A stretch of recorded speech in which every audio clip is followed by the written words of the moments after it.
into an emergency podcast edition of Three True Values. I'm your host, James Fletcher, here to talk about Dusty May leaving the Michigan Wolverines for the Dallas Mavericks. He's making the jump from college basketball to the NBA just before the NBA draft, as that Dallas organization continues to fill out its new look hierarchy, and Michigan gets put into an interesting off-season position. I want to start with the Dusty May of it all, because that is ultimately the big headline. That is what brings us here, is his decision to walk away as the defending national champion at Michigan after building his roster, investing big in the transfer portal, landing some really big names, both in the portal and on the recruiting trail, bringing back some key players as well. Of course, he does lose all of his front court in Yaxel Lindeborg, Morez Johnson, and Ade Mara, but he brought in some really interesting pieces already this offseason. Then we'll touch on what it means for Michigan, and of course, the interim head coach already named, as well as some talk about whether the interim will stick or will they consider some different names that are on the coaching market after this upcoming season. But Dusty May makes this decision and comes as a real shock, even for those who might have understood that the Mavericks were contacting him, as well as Jon Scheyer. The people who understood that Dusty May maybe didn't feel everything he thought he would when he reached the mountaintop, winning it all this year. But it's such a big surprise, I think, for two reasons. One, the timing, of course, being this deep into the offseason, Michigan having its full roster all the way built out, being as highly ranked as they are in the preseason rankings, a real shot to go back-to-back in the NCAA tournament. And he decides to walk away from that and head into the NBA, where, yes, he's going to get to coach Cooper Flagg, an organization that has a top 10 pick in tomorrow's draft, has a very bright future ahead of it, with some very bright minds in that front office as well. But I want to trace this back to the national championship, when I think the clock started ticking for Dusty May to eventually make a jump to the professional ranks. As he cuts down the nets, that is what every coach dreamed of. He dreamed of it probably the night before. He had dreamed of it years ago when he was at FAU. He's talked about how difficult it was when he took that head coaching job and saw what he was walking into. He probably dreamed about it when he was an assistant coach, making his way up the ranks. When he was looking to get into the coaching field, going around at the Final Four, talking to coaches, asking them for an opportunity, a spot on their staff. This is what he was dreaming about, being able to cut down those nets at the Final Four and lift a trophy. And then we get to May at Big Ten spring meetings, and he delivers this quote. There have been times like that when it's been just a really cool moment to take a step back, but overall, I don't really feel any different.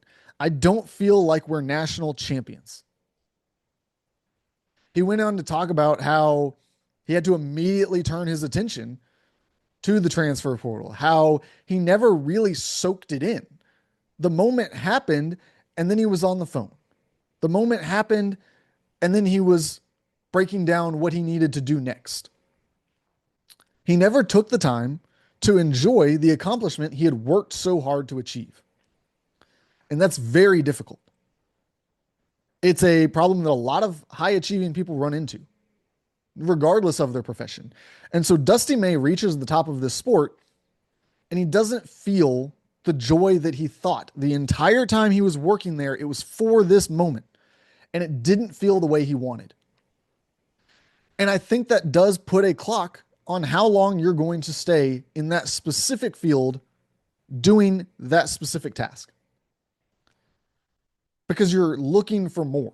You're trying to figure out, what is it, if it wasn't that, if winning it all, reaching the top of my profession, didn't achieve that feeling that I wanted, What is going to provide that to me? And for Dusty May, the next logical step without completely hitting reset on his life is to go to the NBA, where, especially with this front office of Ujiri and Schmitz, he's going to be able to coach the team, have some probably say in what the philosophy is, what they're looking to build. But at the end of the season, whether it's the regular season in April, whether they make it into May, or they lift a trophy midway through June, he can go to the beach. He can enjoy 2 weeks, a month if he wants. Yes, he's got to pop in for Summer League and see some of the young prospects. Yes, he's going to at least be on the phone and talk about the available draft prospects, but he's not going to have to be the decision maker. He's not going to have to run from the NBA Finals into a draft room. He's not going to have to end his regular season press conference and immediately go talk to potential free agents or even players on his roster about their role next season, what their salary will be. None of that. He can go take a vacation, spend time, enjoy everything he just did. Now, there's no guarantee that this does provide him whatever it is that he's looking for or was lacking. That's part of being high achieving, continuing to strive for bigger and better things every time you reach it. As I said, this happens to people in all kinds of professions. But it does provide at least a chance to resolve what was the biggest issue he had. And so now he makes the leap to the NBA, and it puts a massive hole in the Michigan program. They hit the jackpot hiring Dusty May. But now as he leaves late into the offseason, he puts them in a difficult spot because the transfer portal is going to open 5 days after they name the next head coach. They, of course, have already done that with Mike Boynton being the interim. So 5 days from now, the transfer portal will open for a 15-day window. And Elliot Kadu, Trey McKinney, Mustafa Cham, Quinn Costello, Jalen Reed and JP Estrella, Brandon McCoy, the 5-star commit, Lincoln Cosby, a reclass guy who's coming in on the wing.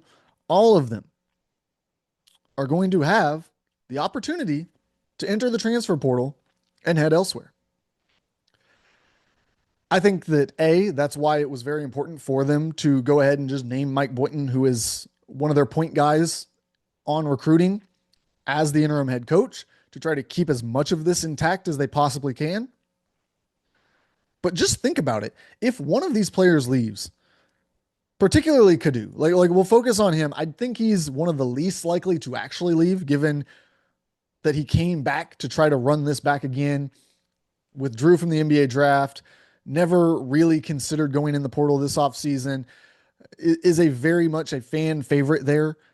I don't see him leaving, but he's the most interesting one. So let's break down what could potentially happen. If Elliot Kadu enters the transfer portal, Michigan would not have a point guard on the roster. You can talk about LJ Cason, who's injured.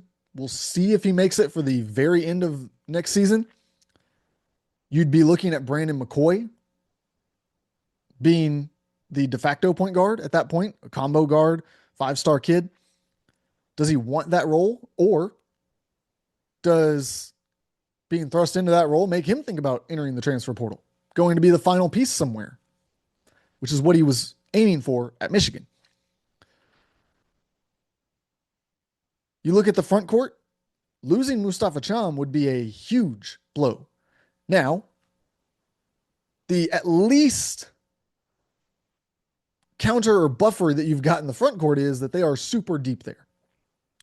But do all of these guys in that loaded front court believe that the next coach, Mike Boynton, wants to play the same way that Dusty May did? Are they all going to get the minutes that they were promised or the role that they were believed to be coming into? Are they going to be best utilized with a different coach in charge?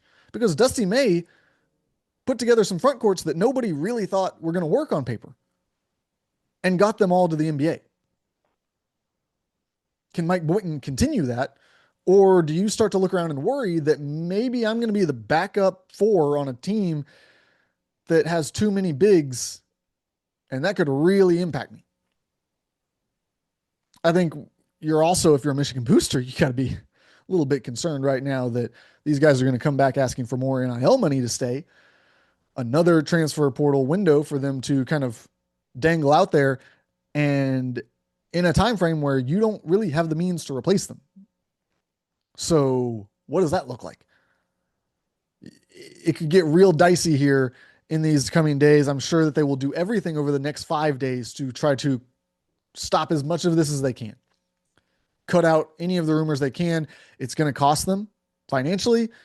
It's going to be a lot of hard work for that staff to put in over these coming days, but we'll see how much of it they're able to do. I do think that the bulk of this roster will remain intact under Mike Boynton, who now takes over as the interim head coach. Obviously was the head coach at Oklahoma State, has a great recruiting track record. The results never quite caught up, but he's been viewed as one of the top assistants available and a guy who's a real candidate to get another head coaching job in the college game. So not a surprise to see him land this on the interim basis. As I said before, from a roster retention standpoint, but also he is about as qualified as anyone that you could go out and realistically get at this point anyways. But as is the case with any interim coach, there's going to be widespread conversations about who could replace him on a permanent basis if he does not secure the full-time job. We will see whether he makes it through this entire season or if this is a true interim where they are conducting a search but not putting a firm timeline on it. In terms of the guys that are going to be thrown out there, Billy Donovan is going to be chief among them. The rumor has been that he wants to get back to the college game, or at least that he's open to it, that he would consider coaching in college again. He leaves the Chicago Bulls. That was always the thing really holding back any discussions, that he would not negotiate with a team while he was still coaching. The NBA season, of course, runs longer than college basketball and runs deeper than when the college basketball transfer portal opens. So it just wasn't very realistic. Now that he's not under contract, he's somebody that you can talk to, whether it's now, before the season, or after the season, as you look for who is the best candidate to take over full time. You've also got Josh Schertz at St. Louis, a guy who turned down big opportunities this season to stay at St. Louis, get a raise, get more roster investment, more investment in his staff around him there, but it's still a mid-major school. And ultimately, if the Blue Bloods continue to come calling, it's going to be, it's going to be hard to say no. Particularly as you look at kind of the other jobs that might come open next year as well. So I think those are the top two. And then you get into an interesting conversation about which jobs the Michigan job could be better than among those that are good positions, but not contenders, at least in how they invest each and every year. But I think that those two are the ones worth mentioning right now as we're very early in this process. Billy Donovan and Josh Schertz. And of course, you cannot rule out Mike Boynton. I want to emphasize that. I think he's going to get a real shot at getting this head coaching position. We will see if he's able to earn it in this interim basis that he is now in. That'll do it for today's show. Thanks for tuning in. This has been an emergency podcast covering all things Dusty May and Michigan as we got a real just earthquake of a decision to leave the college game for the NBA today. We will be back with more coverage of the NBA draft, of the off season as it continues right here on 3 True Values. I'm sure we'll talk plenty more about Michigan in the coming days. Thanks for tuning in. I've been your host, James Fletcher.